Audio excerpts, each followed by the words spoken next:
Okay, good morning, husband. Here's the 6105. Things have changed a little bit since I did your evaluation video. At that time, my suggestion was to get a new set of hands and relume them to match the dial. At this point, I actually have a different technique which can work very well to clean out the metal and leave the original loom. And that is what I'm gonna work on doing. I do also have to clean up this black patina on the applied Seiko, but I can do that. That shouldn't be a problem. We are going to need to relume your pip because the window is there, but the loom is gone. You're obviously going to replace your crystal. Nice old Type 2. Okay. Let's see what we got going on. Just a recap. I did look at the original evaluation video, but I want to just recap with my own eyes. Come on, here we go. Yeah. Okay, we got flat-sided plates.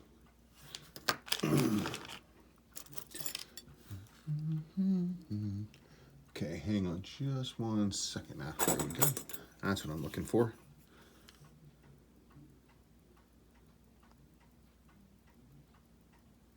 And it's pretty floppy. Looking at the screw here, you see that's moving around. I can also tell you the center wheel and where the cannon pinion are worn, that's going to need repair. Watch is clean. No amount of real water got in the back. You can tell that because the movement ring spring is clean and uncorroded. That's the thing that rusts first. Original seal, flat as a pancake.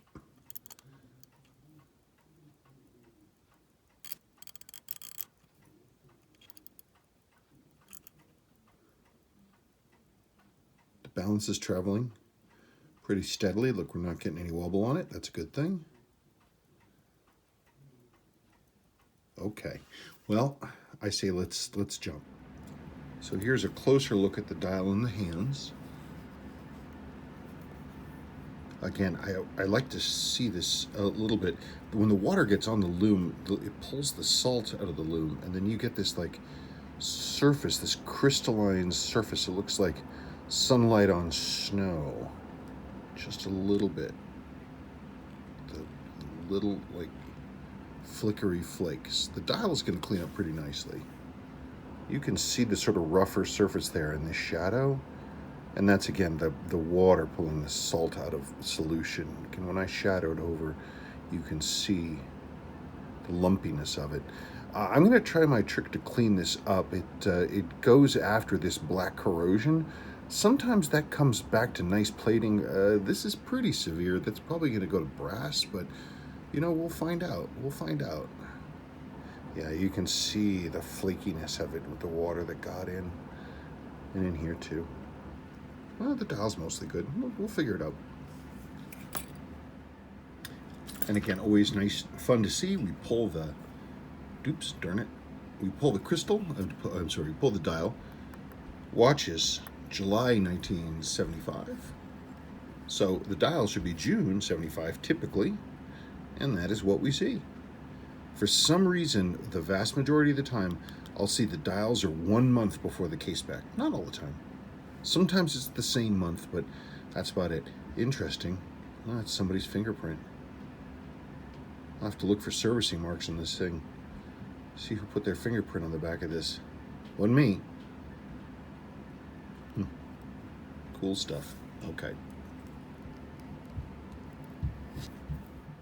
So, always a good sign. So, pulling the plate, see in the back here is the ratchet wheel, and you'll notice only a little bit of that gruck there right by the center from the mainspring. I also don't see any scoring here. That's good. Where the lower mainspring arbor port might not be terrible. I mean, it's still there, but oh, there we go. Let's see what we got. Oh, would you stop making me chase you? Oh, there's a little bit of it. And you can see the upper mainspring arbor port got hit to the brass. That's real typical. Real typical. I'll have to take a real close look at those upper ports to see if that's wear or just gruck, some kind of grossness. That's more the S2 lubricant from the inside of the mainspring. S2 lubricant is what Seiko uses inside the mainspring. It's this stuff right here, mainspring grease, and it looks like that. But if it dries out and gets contaminated, it's not really a lubricant anymore. And then you can see there's the hacking lever. Fourth wheel, third wheel, escape wheel, hacking lever.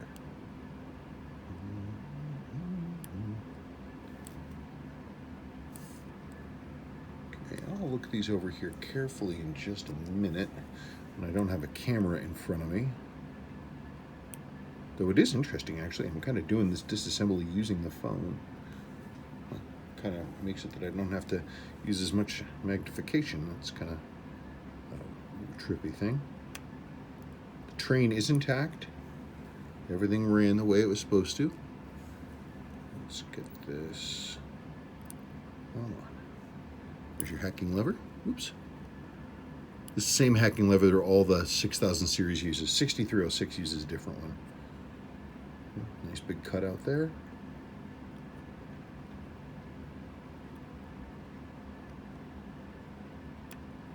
Okay, let's pull the center wheel cock.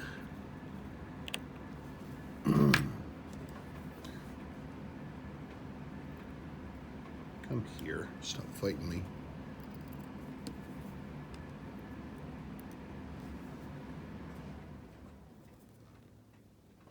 Well, it looks pretty standard. Check that out in a second, but here's the, let's see the thing. Let's reveal the mystery. Ooh, boy.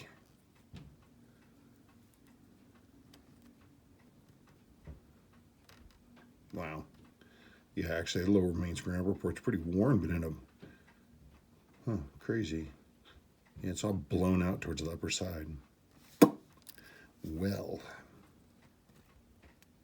you can see in there.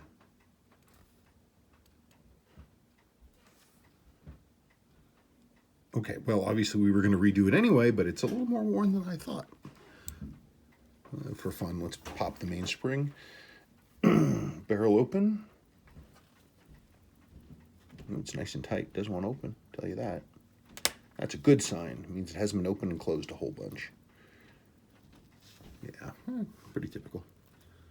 But still, look, pretty shiny. See, not terribly worn. A lot of times I open these and that's dug down into brass, but that's not bad. Hey man, that's not bad at all. I mean, you've still got the S2 in there. A lot of it's worked its way out, but still, relatively speaking, that's pretty clean. A lot cleaner than a lot of times I see it. Okay, well, let's move ahead. Okay, so ready to put this into the cleaner, but there's the jewel. You can see it there, all nice and machined and in place for the lower mainspring arbor port. Pretty cool. Now, though, before that gets done, it's time to bust your stem apart. Well, let's not bust any stems. It's time to remove your stem and then disassemble your crown so we can get that old seal out of there. That's always fun. It's amazing. Sometimes they just come apart, and other times, man, they fight me. The last one of these I did, I swear to God, it was half an hour, 45 minutes of work to try to get that thing open. It was wild. Okay, let's do that. So, there is the crown. And you have the back popped off. You can see we forced out, there's that little slim ring of metal edging right there. That's not a big deal. When I put this back together and close this up again, it'll be nice and firm, exactly like it was before. Most of the time when I do these, you can't really even tell that anything happened. Let me get this open and cleaned out. Well, there, it's mostly apart. There's a spacer that's down here in the bottom. I'm gonna have to work on to get out. That it doesn't feel like it wants to come out right now. It should just come out. I want to get clean underneath that, but I'm gonna have to really, get technical to get that out. There's the thing, and of course this, our old seal. I lean on that hard enough, it would just shatter. It's supposed to be a nice black rubber donut. Instead, it looks like a racing slick. We don't need that. Okay, so I popped your rotating ring off. We can see that the loom is just gone. That's just dirt. You can see through it. It's just dirt. And that's just, oh, hard as rock. Now, interestingly, though, not only your click ball and your spring are both missing. I mean, well, there's something in there. There's something in there. I'm going to have to try to dig that out. I don't know what that is. I do have springs and click balls, so that's not a real issue. Got all this dirt in here, but that's also pretty typical. Okay. So I'm going to have to get a little creative. This hole is about halfway filled full of some kind of impacted corrosion. It's probably the remains of the spring mixed in with rusty junk. So I'm probably going to have to get in there and with some jeweler's drill bits and clean that out. Then we can go from there. It looks like somebody was fiddling on it too. If you see all this hacking up around here, see that? Somebody was working on it, trying to free it up or do something. So I'll get to work on that. Okay, so here we are. We've got the movement stuff out of the cleaner. Hang on just one second. Got the movement stuff out of the cleaner. Main plate looks good. Shiny. There's that jewel, just as it ought to be. I moved this center wheel jewel in a little bit because it had gotten pushed down. That's what tends to happen with these. So that's all good to go. That's nice. The rest of the movement looks good. I had some fun with your case. I did actually get out all this messing around here, all this stuff. Somebody trying to get the click ball out, and the click ball was actually pushed all the way into the case. I managed to, by some crazy miracle, I managed to actually get the click ball out. It's astonishing. There it is. There's what's left of your click ball. Has a big old flat spot on one side, and the spring was just literally, it was just black dust. And then this is like the click ball is junk, so I've got a new one. That's not a big deal. But so my triumph then, the person, when they were trying to get your old click ball out, really roached up the inside of the hole. They used sort of a Dremel on it, and they really hanged away at it. So what I had to do is I had to re-sleeve the hole. So you can't really tell, but there's actually, this hole was too big. They made it all gigantic on the inside, trying to dig the ball out.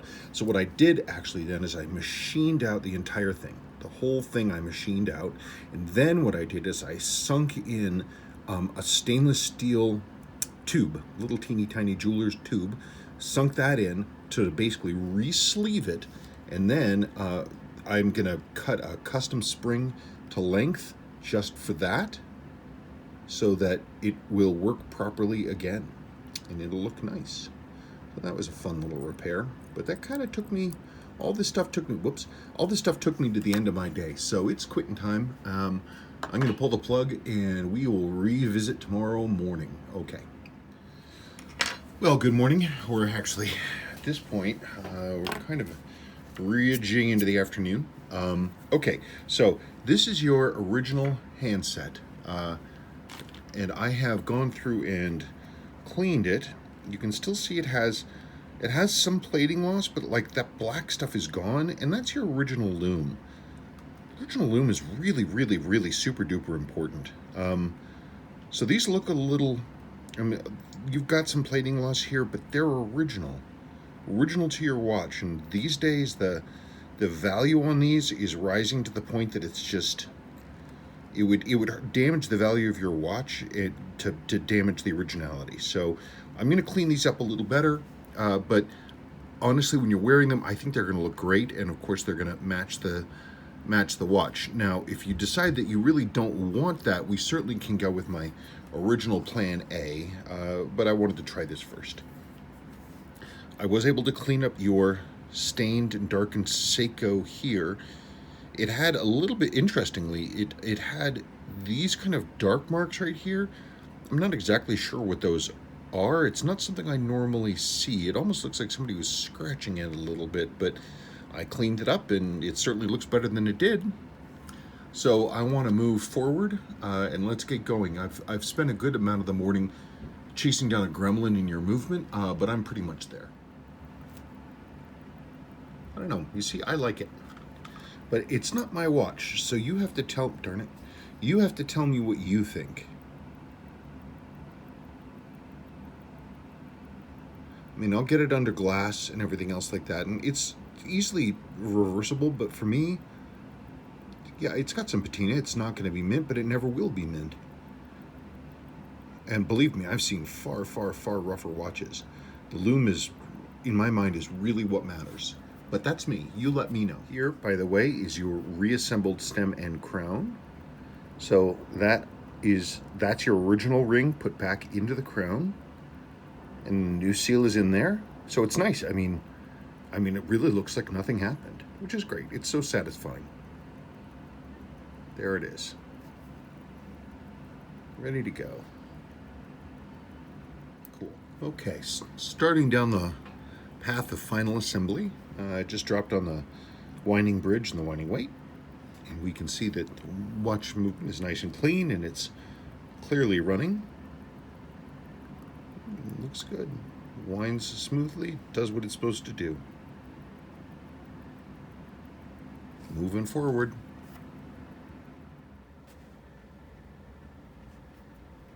Okay, so again, back when we started all this, we'll treat it like it's your own watch. Okay. Well, how I would have treated my watch back then is a little different than how I would treat it now. So, again, I hope you like the fact that we're reusing the original hands with the original lume. It's absolutely what I would recommend. But if that's not what you want to do, let me know, because I can certainly reverse course and do something different. But there it is.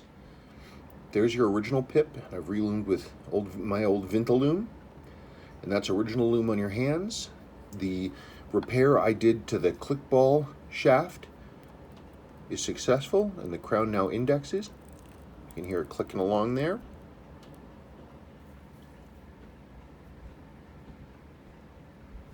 And there it is.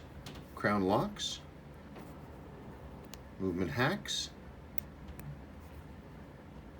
Does everything it's supposed to do. What is the date today? Hang on.